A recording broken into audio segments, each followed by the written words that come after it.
Hey friends, welcome back to this Homeschooling Naturopath. Today is a plan with me video. I've got my older two daughters' Plum paper planners here as well as my own. I had these all customized and sent to New Zealand pretty early last year so that I could make sure they were here on time.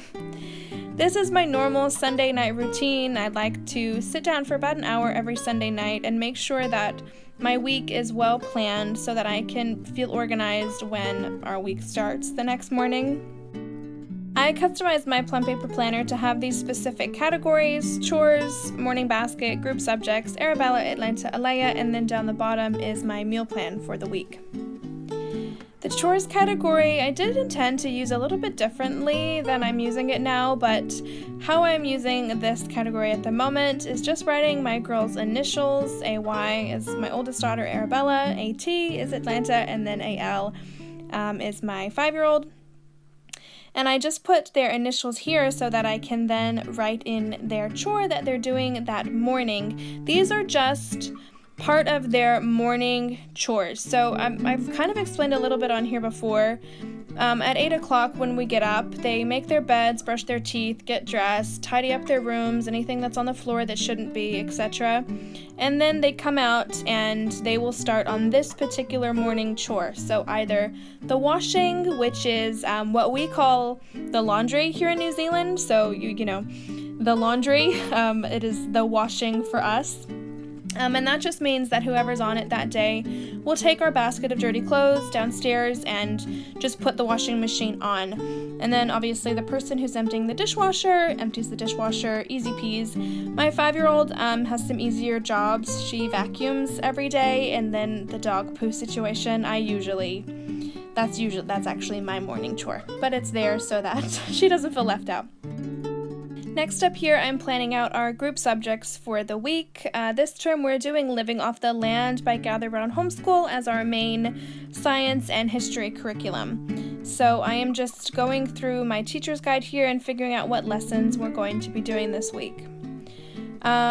Tuesday, we're not going to be doing our Living Off the Land. Wednesday, we're not going to be doing it either because we've got some other things planned for those mornings with our homeschool group. So we're not going to be getting much Living Off the Land done this week, but that's okay.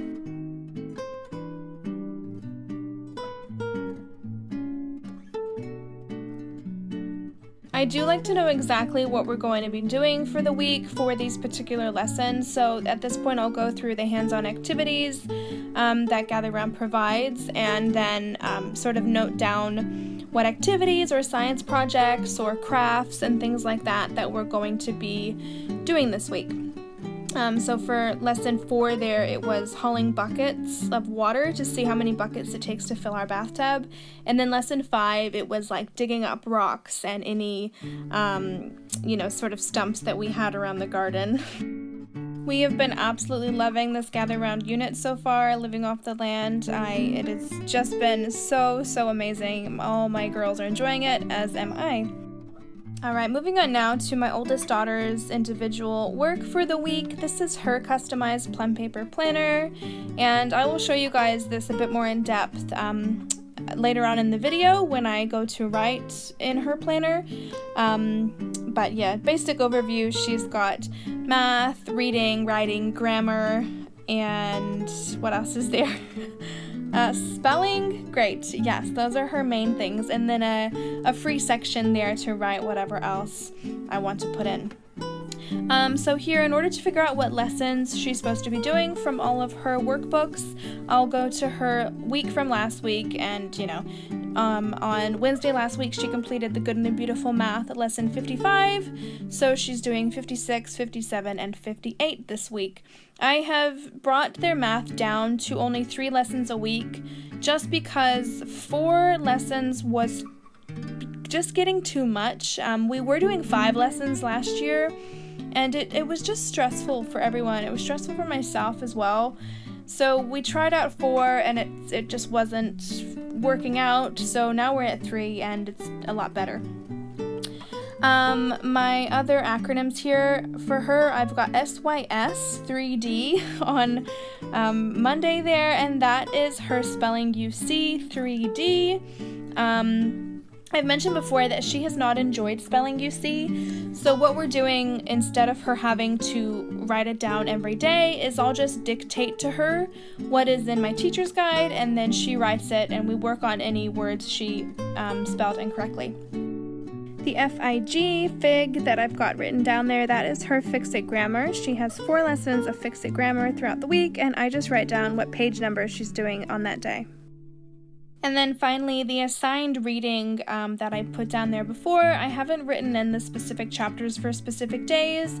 I've just made her aware that she needs to read chapters 3 through 6 this week, which is why I've put the arrow.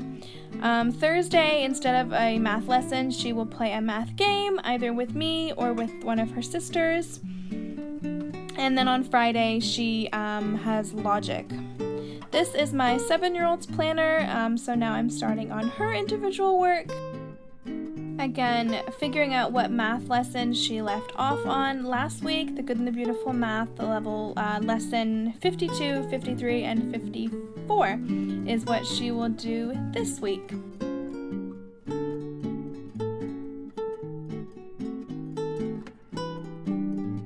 Thursday will be a math game for her, again, either with me or with one of her sisters, and then Friday is 2 pages of logic. And I realized at this point that I forgot to put in handwriting for my oldest daughter, so I'm adding that here. I did think her categories looked a little bit bare. So yeah, 2 pages of handwriting is all I require from them each day, and they do both really enjoy it. Friction pens, this is part of the reason why I love friction pens so much. Okay, next up, SYS stands for Spelling UC, and this week my 7-year-old will be doing Spelling UC 6A, 6B, 6C, 6D, and 6E. She really enjoys Spelling UC, so this is never an issue for her, which makes it easy for me. She is also doing handwriting, again, 2 pages.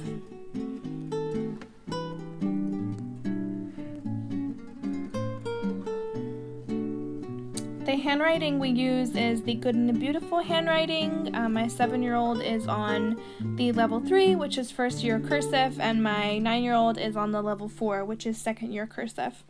They both really, really enjoy it. It's something that takes about 5 minutes, and it's really improving their handwriting. Here, I've also assigned my 7-year-old some reading for the week. She's reading a book called The Big Snow, which is related to our living off the land. And my 9-year-old, I didn't mention before, but she's reading The Cabin Face West, which is also related to living off the land. And then they both have a book report due on Friday. This is not very strenuous. It's about a paragraph worth, just explaining to me what has happened in the book so far. Moving on now to my 5-year-old's work. I do not have her planner out here to browse through because she's not really at a place where she's like ticking things off her to-do list. You know, she's only 5, so I know what she's supposed to be doing, and that's enough. AAR stands for All About Reading, and then she's also got the Good and the Beautiful handwriting. She is in the level K handwriting, and then a math game. She gets to choose whatever math game we're going to play together, and that is how I'm teaching her math currently. I haven't put a lesson number for All About Reading because we only do 20 minutes of All About Reading, and it's usually not a full lesson's worth. So I don't write a lesson down and then, put pressure on myself to try and complete that lesson because I wrote it down in my planner. So I just make sure it's there so that we do something related to reading. Friday is different. She's got logic and a reading game on Friday rather than a math game. On a Friday morning, instead of doing Living Off the Land, we do our artist unit from Gather Around Homeschool. We've been focusing on painters as of late, Leonardo da Vinci and Vincent van Gogh, and we have such fun with that on Friday mornings. moving on now to my morning basket section. I'd like to do this last because there's always so much I want to put in my morning basket category, but you can only do so much in the morning. I've got a book called Great Poems, which is just like classic great poems, and I just choose 2 out of there every morning while we're having breakfast, and the girls really love it. It encourages a lot of great conversation, which is kind of the whole purpose of it.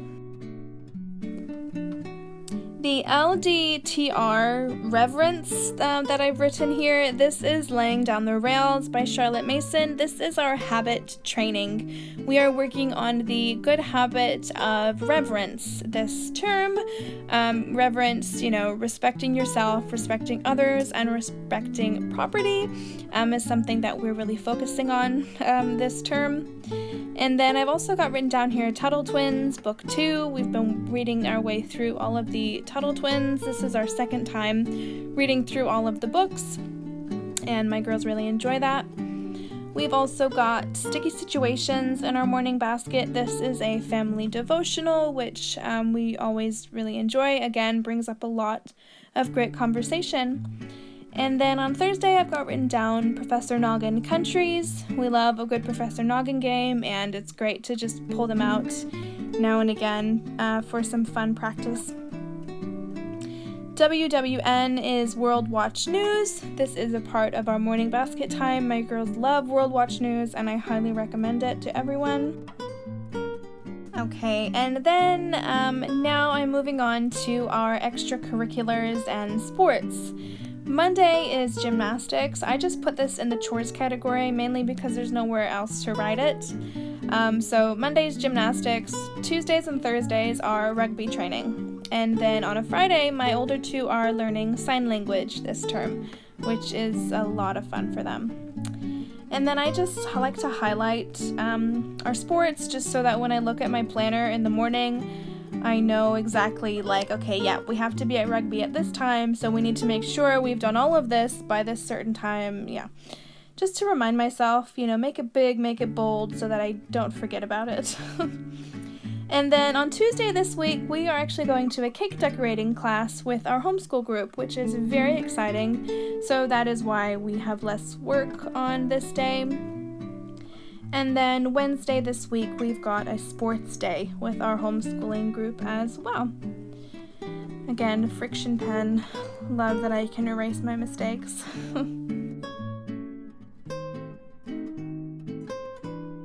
Alright, moving on now to my meal plan category down the bottom here. I have got specific meal planning pages at the back of this planner, which I actually plan all our meals in back there, but I like having the meal plan down the bottom of my daily plans so that I don't forget what I'm making that day, because so often, you guys, so often, I never look back here. I only look back there when I write my plan and when I order the groceries. Otherwise, I never flick to the back of my planner. So I like having our meals down here, easy to see, because I look at this several times a day, and so immediately I can be like, oh yeah, that's right, we're having burgers tonight. No worries. So yes, this is what we're having this week. I do plan our breakfast, lunch, and dinner. I have a full breakfast menu on our fridge, so I don't write that in my planner. However, I do put in here lunch and dinner. I'm highlighting homemade naan bread there because, and I'm going to highlight something else here in a minute, you'll see too. And the reason I'm doing that is because these are things that I will forget to make if I don't highlight them. Tuesdays and Thursdays we go to rugby training, which generally lasts until pretty late in the evening. We normally don't get home until about 7, and by then it's dark and it's cold and it's late, and I don't want to have to be making anything. So it's slow cooker meals on Tuesdays and Thursdays. And again, here I'm highlighting the cornbread because I will forget to make it. I'm highlighting them because I want to make sure that it's made in the afternoon, so that I can plan out, before we go anywhere in the afternoon. I need to make sure those are ready for when we get home that night. On Saturday mornings, my girls have their rugby game, and this particular weekend is a big weekend for our family. There's a milestone happening this weekend, and so all of my husband's family will be here staying with us this weekend. So it's going to be a busy one.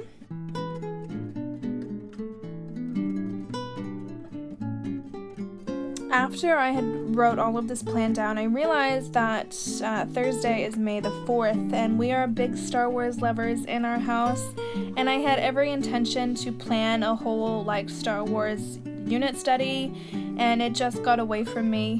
So again, I'm writing it down here, Star Wars prep, but did I get much Star Wars stuff done? We watched, a lot, and we're still watching them now, so yeah, a little bit disappointing, but hey, there's always next year. And then this section here, I customized in my planner to say read alouds, because my last year's planner didn't have a section for read alouds, and I was sometimes misplacing them and then forgetting about them. So yes, right now we're reading Little House on the Prairie and Tuttle Twins book 2 this week. Alright, and that is my planner finished. That is what our week is hopefully going to look like, all going according to plan. And so now I'm going to transfer my daughter's individual subjects into their individual planners so that they know exactly what they're supposed to be doing this week. So here we go. For Arabella, in her category here, she's got math, the good and the beautiful, as I said before, lesson 56, 57, and 58. For her this week, she's got her assigned reading, she's got book report writing to be focusing on, she's got spelling, as well as 4 lessons of grammar.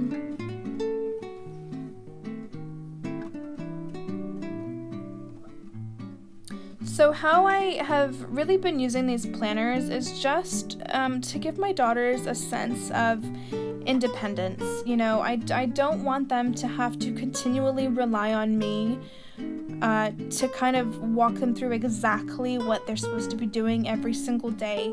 I do want them to, take responsibility for their own work.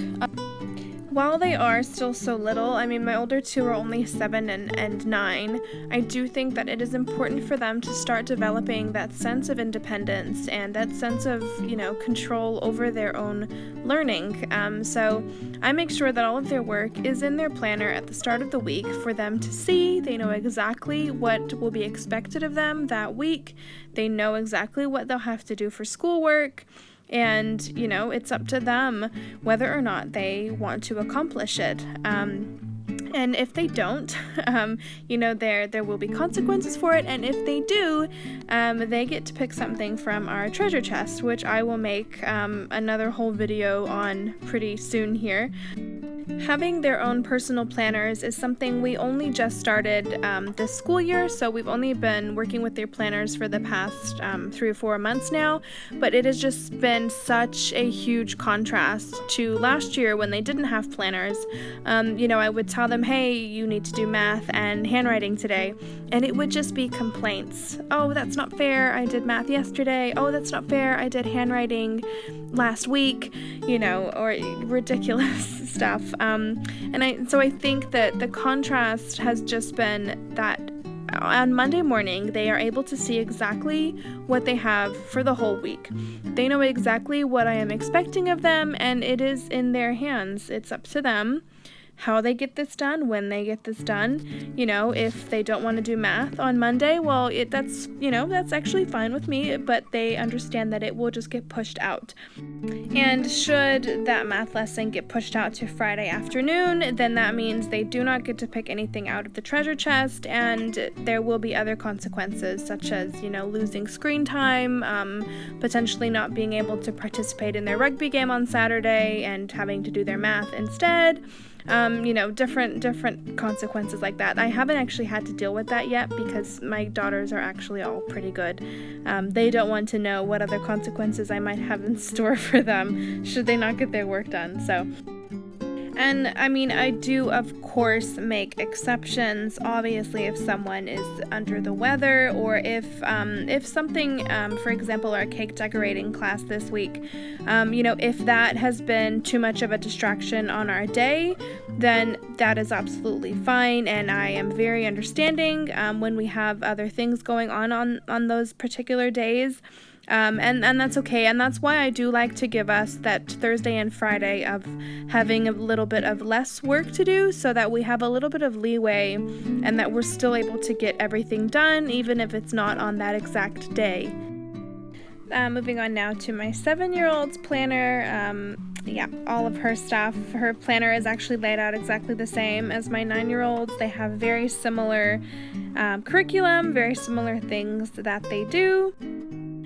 For math games, in case anyone is wondering, for my older two, I use some games like Sum Swamp, Pop to the Shops, Bus Stop, like Multiplication and Division Snap, Multiplication Bingo, a big variety of different card games and board games, and even sometimes just, fun games outside where we, count different things in our garden or when we go out for a walk and stuff like that, just to kind of change it up so that math isn't such a boring, tedious thing, and that they have, practical skills so that they kind of know why they're learning math. Another one we really enjoy is we call it Monday Math Shops, and it's just all of my girls set up a little shop around the house with some things that they, want to pretend to sell, and then I'll give them each a certain amount of play money, and they each go around to each other's shop to pick and choose what they want to buy,